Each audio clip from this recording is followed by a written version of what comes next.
अस्सलाम वालेकुम नाज़रीन, मैं हूं सलवा स्नैन और आप देख रहे हैं सूर्या न्यूज़ HD। आइए नजर डालते हैं आज की अहम खबरों पर।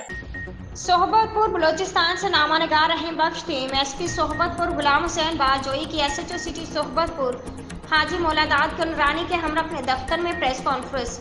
गुज़श्ता चंद रोज पहले सोहबतपुर सिटी की हदूद में मुसल्लह अफराद ने फैज़ मोहम्मद उर्फ बाबू गोला से मोटरसाइकिल छीनने की कोशिश में जहमत करने पर उनको जख्मी कर दिया। सोहबतपुर सिटी की पुलिस की कामयाब कार्रवाई, मुलजिम इलाही बख्श बरोही असला समेत गिरफ्तार। दूसरे वाक़े में कोड़ा फकीर लाशारी से मोटरसाइकिल छीनने के दौरान मुजम्मत पर चोर ने फायरिंग करके कोड़ा लाशारी को हलाक कर दिया। पुलिस ने आला तहकीकात के बाद मुलजिम बिलावल पेचूहा को आला समेत गिरफ्तार कर लिया।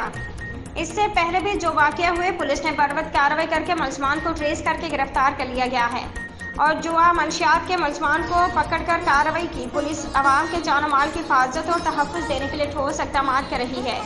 तमाम सियासी जमातों, सहाफ़ी बरादरी, वकला, ताजिर बरादरी भी हमारे साथ तावन करे ताकि जुर्म का खात्मा कर सके। आज के लिए इतना ही। मज़ीद खबरों और अपडेट्स के लिए देखते रहिए सूर्या न्यूज़ HD।